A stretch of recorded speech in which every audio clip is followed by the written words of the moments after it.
Good afternoon, everyone. This is Pastor Devin Miller, the real pastor, the true pastor, bringing you our monthly edition of Financial Matters. Why? Because financials matter. And this is an opportunity for us to talk with a guest about what they do in the financial realm, why they do what they do, how they do what they do, and then how you can get in touch with them if you want them to do for you what they do for others. So it's really a laid back opportunity to find out what other people are doing in the financial arena. And we also kind of throw in a Christian bend because, again, I'm worried. I always worry about the financials of the church and the stewardship of the church. And so we always try to throw that in so that how it might help your church or your pastor or your bishop or your denomination, because money does fuel ministry, but if you're not good stewards, you're gonna be running on empty. So that's what's happening. We are sponsored by, of course, Clear Faith Christian Ministries. We are a teaching ministry, so we are on YouTube as we are now on Tuesdays and Wednesdays at 8:30 Central Time for Bible study and commentary. It's sponsored by Clear Faith Christian Counseling and Coaching Services, where we try to help you stand in your truth, speak with your voice, learn to listen, to understand, not just to respond, and to be your best authentic self. So if you are in need of those type of services of relationship development, relationship counseling, relationship realignment, give us a call or hit us with an email at devinlmiller65@gmail.com. And then on the coaching side, we are a leadership development coach. And so we try to help you in that area. If you want to really build a foundation in leadership, we teach and we train and we coach in that area as well.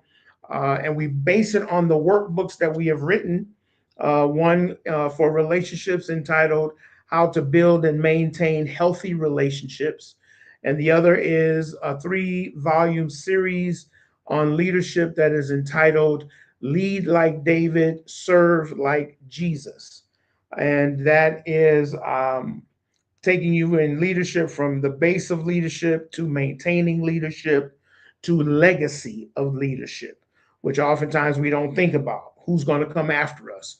And it's up to the current leader to lay the foundation for the leaders to come. And so we kind of teach and train on that as well. All of our books are found on Amazon.com. We will appreciate your patronage.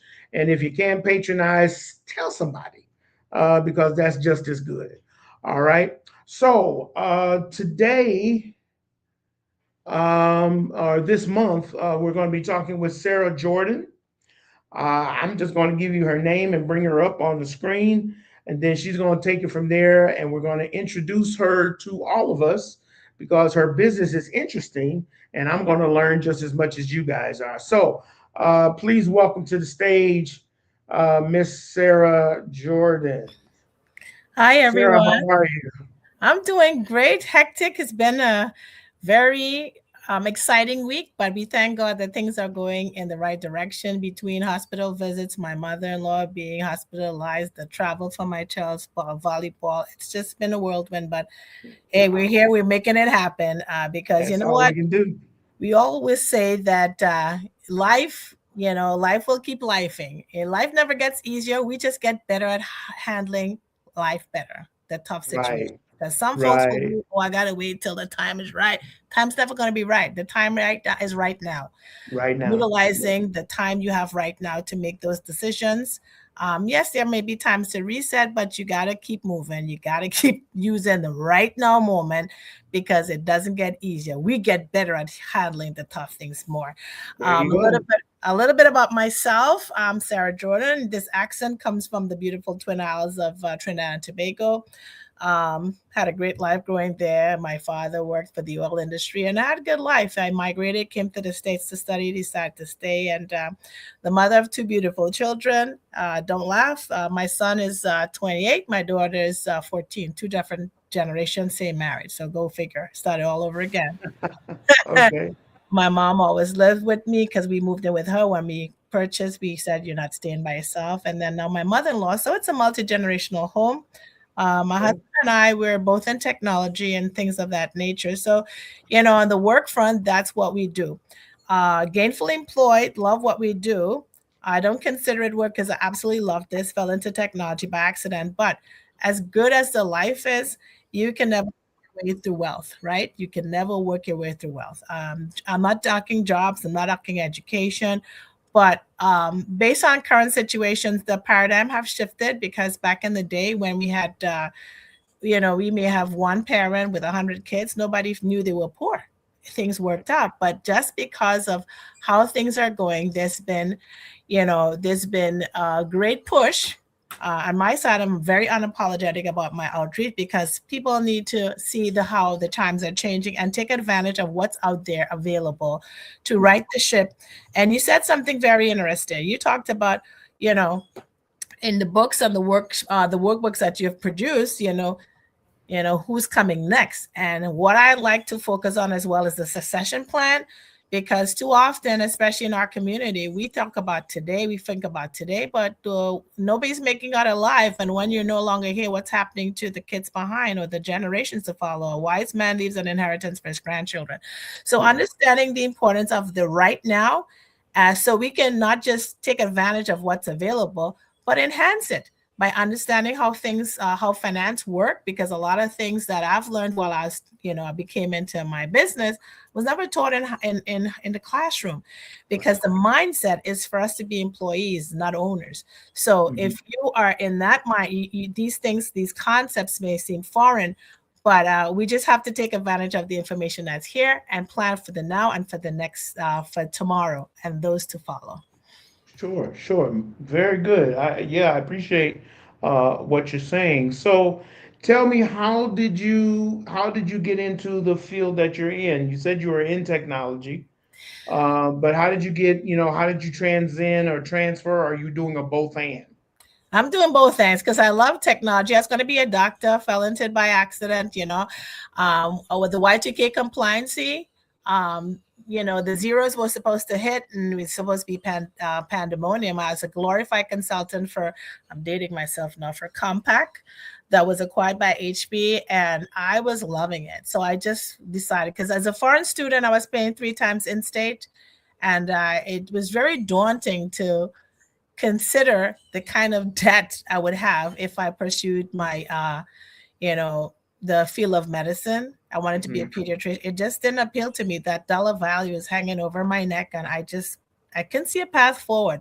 So falling into this Y2K compliancy with past client Citibank at the time, Citigroup, it has opened my eyes, and I have worked for almost all the major banks and energy companies out there as a consultant. I find the work very intriguing. As a program project manager, it's a discipline that you can superimpose on any field. You just have to understand the business of the company you're supporting. So that's what I do.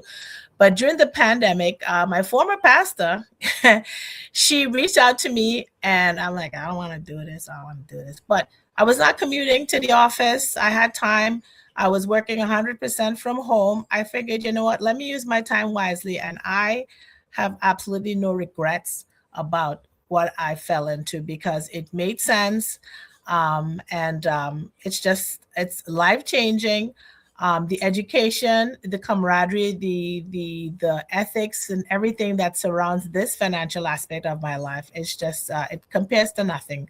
And it's given me that opportunity to add more checks on things I want to accomplish and enhance my community for those who have the ear, you know. Okay. Okay. So tell me what the name of your business is and give me the square.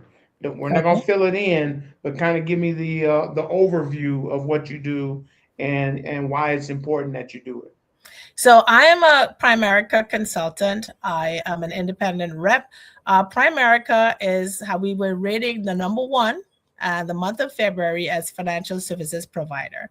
We are in the business of properly protecting families, helping them to become debt free and financially independent.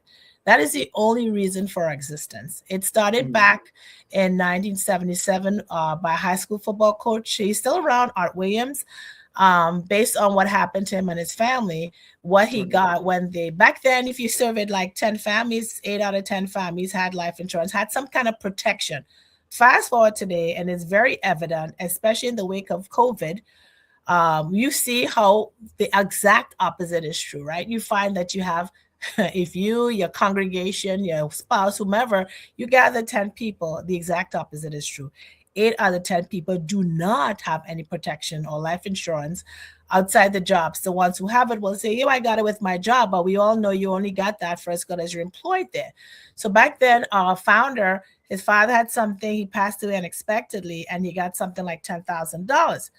Mm, Sounds a lot, but had they gotten the right thing, it would have been like $100,000, and they right. lost a lot. They lost their home in the process. So Mm, that got him really upset. He did his research and found that the vast majority of folks got the same type.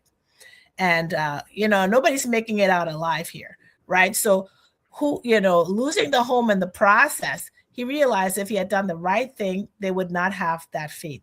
So mm, he founded this company to right the wrong because um, there's a lot of miseducation, misinformation, and people just don't have the bandwidth to lose money at the lift. So we educate people on how to treat their money, how to make their money, save their money, and how to have it grow so that it passes on to the next generation.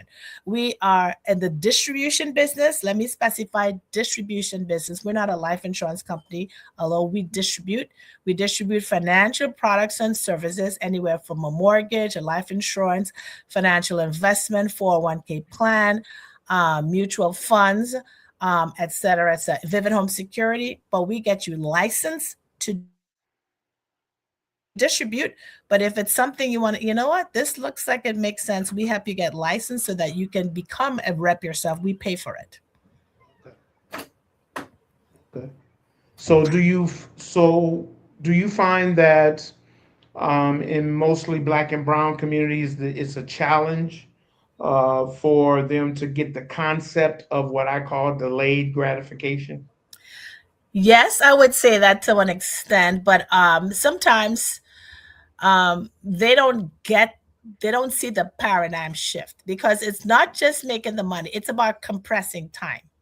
Okay. And folks don't understand the time compression because we're so traditional. We exchange our hours for dollars, exchange Mhm. our hours for dollars. But I'll tell you, if you have a regular job, the minute you punch your clock in out when you leave the office, your income potential goes back to zero, Mm. right? You're not Okay. making Right. money while you're sleeping. And that's Right. kind of the advantage. So most folks don't get that because they know they need that cash right up front. I work my money, give me my money. They Mm-hmm. want that immediate, right? Mm-hmm. And there's Mm-hmm. nothing wrong with that because that's traditional. But we have to change now the paradigm to how we get to distribute and make money while we're sleeping, right? Okay. And Okay. especially after a certain age. After a certain age, where are you going to get that great paying job to give you the financial freedom? Where Right. where's that coming from? It's almost like a unicorn, or you got to hit lotto, right? So the sensible approach is, what is that mechanism where I can compress my time to make more money in a small space of time? That's where the distribution comes in, because Okay. our approach is a distribution model where we give you is 1% of 100 people, right? We all have 24 hours in the day, but you can't work for 24 hours. But if you have a team of 100 people doing 5 minutes an hour, you get more hours in the day, more money. The concept Mm. where we shift, where 100% of one, which is what we are in our jobs, 100% of one. I can't go to the bathroom for you. I can work your hours. The distribution concept is where we have the most struggle because they know, most people understand, I got to trade my hours for dollars. And there's a bit of resistance to open or expand the mind or change the mindset to move on the side. But Warren Buffett said, you know, if we can't find a way to make money while we're sleeping, we're going to work till the day we die. So the distribution is where we capitalize on building and changing. And our communities sometimes struggle with that concept. Okay, okay. So how have you been able to, um, in general, be successful with shifting people's minds? What is that one or two nuggets that get people to have that aha moment? Well, some of them get the aha moment because they like what the business can deliver, and the aha comes afterwards. Because you find some people they join, and it doesn't hit them really until they start doing. Because our process is you do the business to learn the business. You can't study it from the outside and no, it's just like you going to swim. You can't learn to swim on the sidelines. You got to get in the Sure. water. So Right. the aha moment comes once they get in and they start doing the things we advise or giving them the training. Some people get it. The young people, they get it because they understand they don't want to work forever. So you Right. find at the younger they are, the concept is easier to grasp than those who've been Okay. conditioned over the years to work for Okay. somebody else and they're 100% of one. Sure. Sure. Okay. So the average person that you kind of target or have kind of gleaned into your concept, are they between 25 to 35, 35 to 45? Where's your sweet spot? Well, ideally it'll be between 35 and 50, but Okay. we throw a very wide net. At least I do. We talk to everybody. The reason is because you never know what somebody's going on. And we have folks being successful all into their 80s and they love the game, they stay in because Okay. you may know someone who, well, not you may, you will know someone who I would never have met.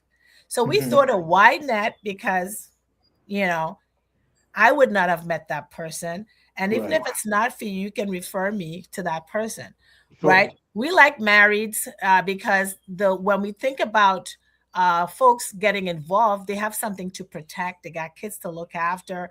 They have Hmm. investments to manage. So you find the demographics of folks who have jobs with homes.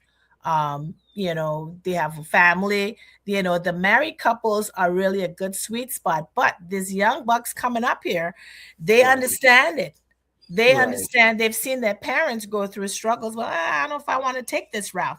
So there's Hmm. an appetite, plus they're younger and they're more aggressive and they have innovative ways of evangelizing. So Okay. the sweet spot is really that demographic, but we have young people who are just killing it. So we say Mm. we throw the wide net because folks that who may not be interested, they will have folks that we would never have met. And we don't judge. We don't judge. We don't judge. Some people look like they got it going on together, and behind closed doors, they're struggling. So we're just Right. very open. Okay. Okay. And so the name of your company is what? We're Primerica. Primerica. Okay. Now I saw another name when I looked at your profile. It was Davion or something like that. Not sure. Let I me work. look again. Yeah. Because that name was interesting. That's why I was No, intrigued by it. But well, let you will me see let me a look lot back. showing up under my profile because as a consultant, I've worked for so many companies. I work Exelon, I work for Citigroup, JP Morgan Chase, Barclay Card US, Merck, Oh, oh, eBay. gotcha. It was it said program manager at Exelon. Yes, that's my 9 to 5 job. Okay, okay. And what does that entail? Well, I work in IT. Just because we're secure, I can only give you high level. It's an energy space. We have one of the largest footprints in providing customers with energy, like 11 million. And I work Oh, in the area of IT, gotcha. projects. Okay. Okay. All right. Because that's I was like, okay, well, how does this dance work? So okay, so that's your 9 to 5, but your passion is in with Prime America. Yeah, Okay. because we can liberate people. I mean, it is life changing. And I am creating a movement of like minded people who really want to change the narrative. See, Okay. what happens is that a lot of communities have the leg up because they have done some things better than we have. So Mm-hmm. our goal is to get the word out and create that, not just the level of interest, but the action. Because everybody talks a good game, but when are you going to take the first steps? Everybody's, a lot of opinions here, but I'm giving you something that's tangible that you can physically do to change Mm-hmm. the narrative. You can get licensed, we pay for it. And Yeah. we coach you, we train you in everything. And we run the show because we work for them until they get off my back. I'm working for you. It's not the Mm-hmm. other way around. I'm working for you so that you can accomplish your stuff, whatever you came in to get, and Mm-hmm. and until you say, you know what, I got this. So it's tangible, it's real. And Mm-hmm. to date, our company has 174 millionaires, many of whom Wow. look like me and you, Okay. Okay. right? All right. And yeah, so that's basically it. Okay. So here's my question that, we've been doing this show for, I think we're coming up on we're almost close to a year. Oh, nice. And I've talked with a lot of, financial analysts. I've talked with a lot of product sellers and all of this kind of stuff. And one of the things more recently that has come to my mind is the goal of making millionaires, or is the goal of getting people to work for themselves and not be tied to the clock, where is the community impact piece? Because here's how I hear what you just said. Yes. We've made over 100 and some odd millionaires, Mm-hmm. but we still got poverty in our community. We've made all these millionaires and we still have food deserts in our communities. Mm-hmm. So, is there a community mass thought in the company to say, you know what, we're doing all of this for what? Well, I would say that a lot of these millionaires have their own initiatives. Like one of our friends, she has like 121 stepdaughters in India that she takes care of. Actually, my former pastor, because she's retired and moved down to Georgia, she actually supports a school in the Dominican Republic. Some personal friends of ours, when the crisis happened in Haiti, um, they actually got a container of stuff, bypass all the stuff, got it over. So there, so with the millions, folks have their own initiative and they're doing a lot of philanthropy. You can't do it without Mhm. the money. The Right. community impact now is me evangelizing to folks in the community, giving them the same capabilities as these millionaires, right? So that Mhm. they can grow their wealth and take up steps with their own personal initiative. You can't do it without the education. So it's not like it's a very active activity. You get involved and you make the money and you help, you focus on what's important. But besides that, it gets you the financial education so you can choose to do what it is you want, because a lot of us are not financially literate. So Okay. having the education, then you can choose whatever you want to do with it. But the literacy is second to none. Okay. Okay. So once people come in, do what they do, become successful, there's not a um, prime America mission that everybody pours into for given areas, both national and international. Because what I heard was a lot of international stuff, but I'm born and raised United States, Mm-hmm. and I can look out my door and go down the street and I can see some stuff. And then with what you're saying, I would say to myself, how many Prime America agents are in this area? Right. And why aren't they galvanizing themselves together to do something that will impact where they are? So, So to be honest, I have we do those things that I can get you a list, because at our annual, it was presented the different initiatives that we sponsored and so on. But I am not at liberty to say because I don't know the list. But yes, that's fine. there is an initiative. They've But not there he one, is. several. Yeah. Yeah, absolutely, absolutely. Yes. Okay. Okay. And then in the few minutes that we have, how has the church played into your approach or into your you're wanting to have impact with people of black and brown uh, hue.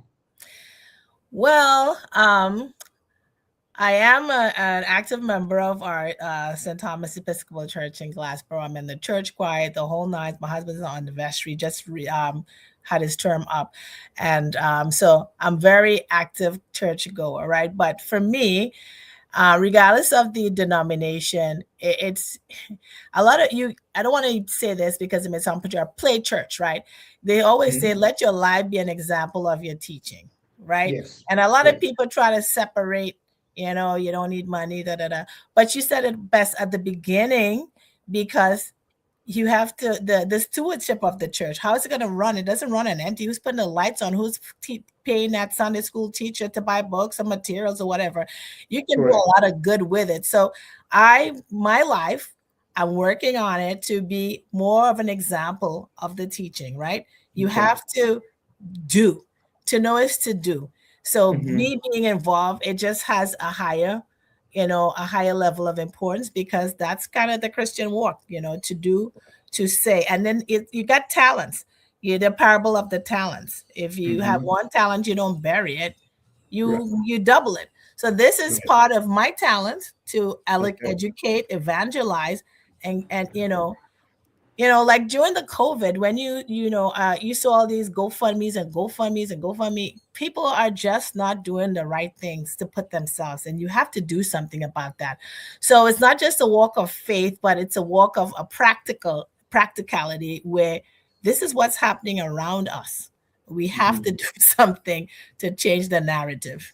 Sure, sure. Okay. So you find that if you had to put it on a percentage basis, do you find that the clientele that you go after or the clientele that comes to you, do you spend more time on the education side, or depending on the age bracket, you can spend less on the education side and more on the business side or the product side?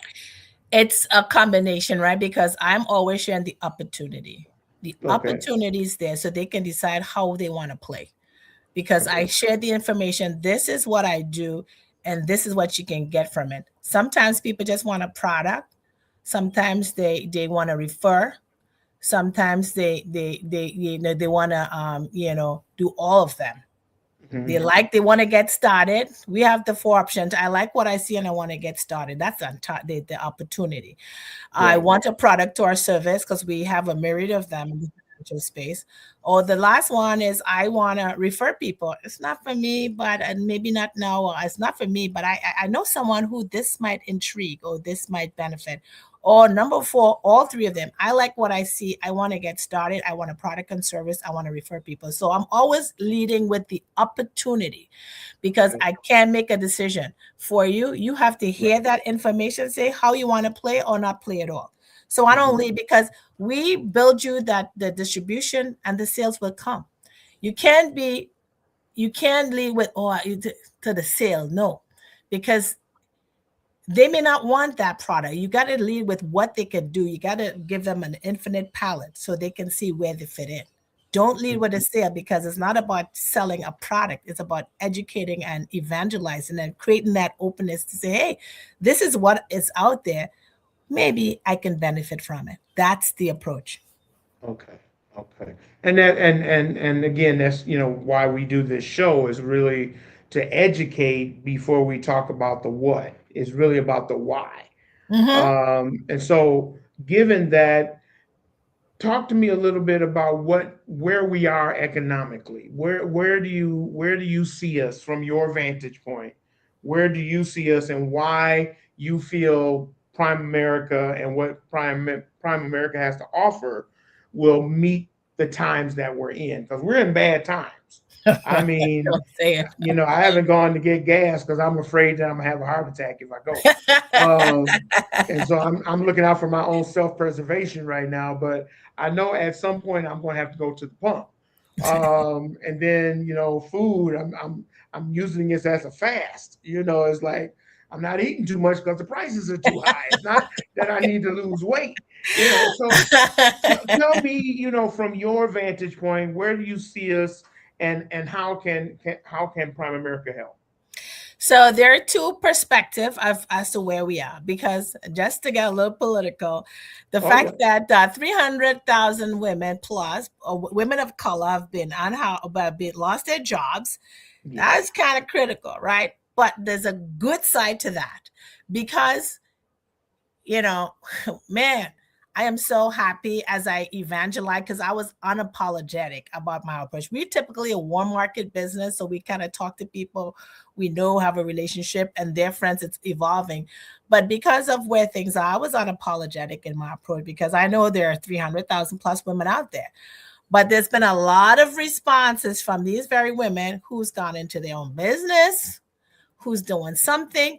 So from that vantage point, you know what? I am very encouraged. So, Okay. from a women's demographic perspective, we ain't doing Right. bad at all. We're doing good. These sisters are Okay. stepping up, starting their own businesses, doing that. That have reached a certain demographics that are interested, and I'm sharing with them, and there's an ongoing dialogue. So I'm getting interest from those who have not yet turned the key to do something else. So, from Sure. that specific demographic, I think we're doing pretty good. Now, for Okay. the others, I have seen, well, they've been let off from the federal government. Some of them retire. I mean, it's very heart wrenching. Some of them Hmm. served in the military with very high titles, Right. and they're still waiting because the money is there. The money's, I mean, like, it's like they're so conditioned. They're so Hmm. conditioned, even though there's an interest to do this business, they're so conditioned for the job that Right. the openness to doing something different, it's not grappling. I don't know what needs to happen.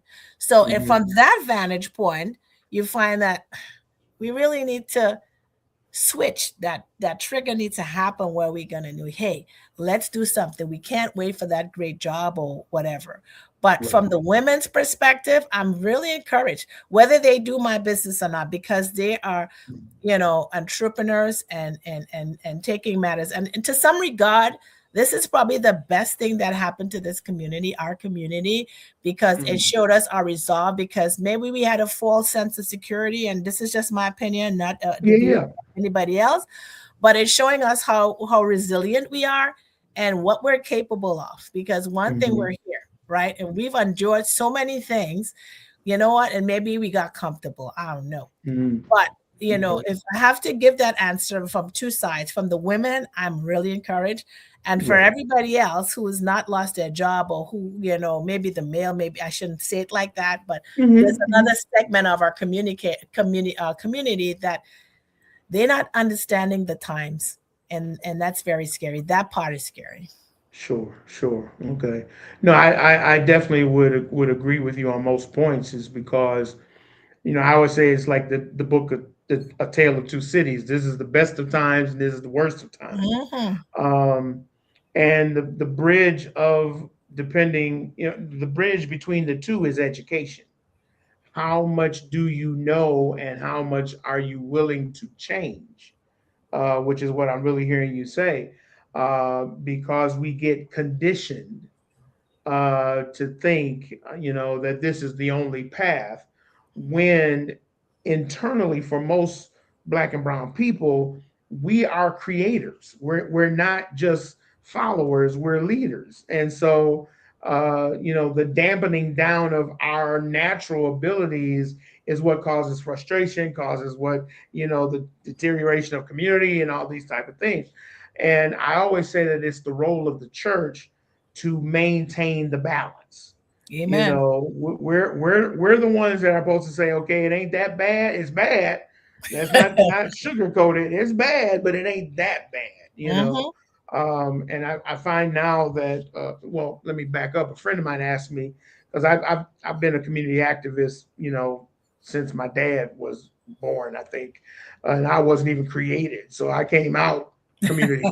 Um, but it's always been my position to say, how do we utilize what we know to do for ourselves, not to alienate anybody else, but to say that before we can take care of anybody else, we got to take care of ourselves. Amen. And so, with the pictures that I have behind me, I have the ministry of Martin, but I have the militancy of Malcolm. Hmm. And so I sit in the middle of the two. because I say that makes me a very dangerous person, and I want people to understand what they're getting when they talk to me. Mm-hmm. But in that, I've seen as the lack of education financially, politically, all the leads you can come up with, when we don't have that knowledge, we lose. You Yes. know, it's like what they used to say, and they still say, if America catches a cold, we get the flu, Yeah. because we Pneumonia. don't have that education bridge to keep us going. Mm-hmm. And so I think what we're trying to do in trying to bridge that gap is to bring information on this thing called the internet, on this thing called social media, because that's where everybody is. Mm-hmm. And a lot of times in our community, we think they're still wanting to come to us. Some of them do, but a lot of them want that alternative. But we have to make sure that we don't make the alternative the permanent. Because I was talking with someone and I said, this whole thing of having separate individualized learning started when we in the church started having two services. We have a 7:30 service, and then we have a 10 o'clock service, or Mm-hmm. 8 o'clock service and an 11 o'clock service. And when I saw that trend, I was like, you're creating two churches. True. And they're like, no, we're not. I said, you got two services. Mm-hmm. You're going to get to a point where the 7 o'clock or 8 o'clock service don't know who the 11 o'clock service people are. That is a very true situation. And I didn't even think about it like that, but Yeah. that's right. I said, so I'm in a grocery store talking about my church, and I meet you, and you go to the same church, but the early service, and you say, well, my church is, and then we go, wait a minute, your church is my church. Correct. I've never met you.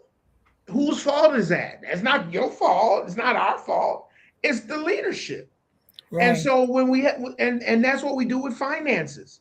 I'm over here trying to make my money, you over here trying to make your money, and we in the same neighborhood. So we're going after the same people from two different vantage points. Why don't we come together, show the benefit of both, and win on all fronts? And so, I think there's two things. I think this is the year of collaboration. I think this is the year where we can't think we can do it by ourselves and survive and thrive. So you said something very interesting, because there are certain communities that are just killing it because they are community based. The Yeah, most success that we see currently in this business are people who are community based, and they just blowing it up like fire. So my goal is to really create that movement within our community, because I'm telling you, what you said hit exactly the right points. Once yeah, there's community, the sky's the limit, because we pool our knowledge and information together, and you hear exactly. it's not from one vantage point to the other. Creating that trust and community, that is so Yes, key. yes, that's it. That's it. So next week, we're going to wrap this up. Next week, we're going to get into the nuts and bolts. Awesome, Okay. looking forward to it. You hit those 4 points of, do I come in as the opportunity? Do I come in for the product, or do I come in for the referral, or do I come in for all four? Right. So that's what we're going to cover next week. We're going to hit all four of those points Okay. and really let folks know the mechanics. Because here's Yes. what I always say when I do this: you can sell the money all day, but if you don't have the wherewithal to steward the money, then you're going to be frustrated and you're going to get burnt out because it's not hitting, like you said, it's not hitting right now. Oh, Hmm. you said I could be a manager and such and such. Oh, let me go out and be a manager. You don't even know how to manage your checkbook. So let's talk about how you manage your stuff before you Right. talk about managing the business. So I want to drill down, and I want Mhm. to and I want to be, thinking like a person who's thinking about doing it. So I'm going to be throwing questions at you, Awesome. um, based on what you say, because I never script. I hate scripts. I always like to go off the fly, and what God downloads and what we need to really talk about based on what we're talking about. So I appreciate you on this first week of our 4-week dance. Looking forward to talking to you next week, same time, same channel. And tell a friend. I will send you, just so you know, and our audience knows, every person that talks to us on our show, I send them the replay. Okay, So, awesome. one is so they can use it for their own marketing purposes, however you want to use it. But two, so you can check yourself. I don't even tell you how you if you were good or bad. Check yourself. You know, I enjoy just talking because that's what I do for a living. So, Right. for me, it was a great show. You may go back and say, "Oh, I should have said this. I should have said that." Okay, that's on you. Next week, we'll catch it up. All right, I whatever we didn't appreciate get, it. we'll hit it on next week. So, thank you, Sarah, for being here. Thank you for your commitment to financial matters because financials matter. It All does. right. And thank you So, for having me. I appreciate it. Looking forward to next week. all right. You have a good rest of your day. You as well. Bye All bye. right. All right, folks. That was Sarah Jordan of Prime America. We're going to have her for the rest of this month. So tune in every Wednesday from 4:30 to 5:15, right in the middle of the day. You just getting home from work, you want to kind of catch us, and come see what we're talking about. Because next week, as I said, we're gonna drill down and really figure out, why is Prime America the choice based on what they offer. All right, so you don't want to miss that. Tell somebody that's in the business, someone's looking for a business, someone that is frustrated with their finances. This is the show you want to be on to get the information that you need to become good stewards of what God has given you. Okay, so tonight we're teaching 8:30 Central Time. We're in the book of Romans. So you want to join us because we're having great conversation around the book of Romans. So we're going into chapter 10. So we're not going to be here. It's only 16 chapters. So we're moving. But you want to join us tonight, 8:30 Central Time, and we'll be studying Romans chapter 10. All right. So until next time, next week or tonight, may God's riches and greatest blessings be yours. Peace.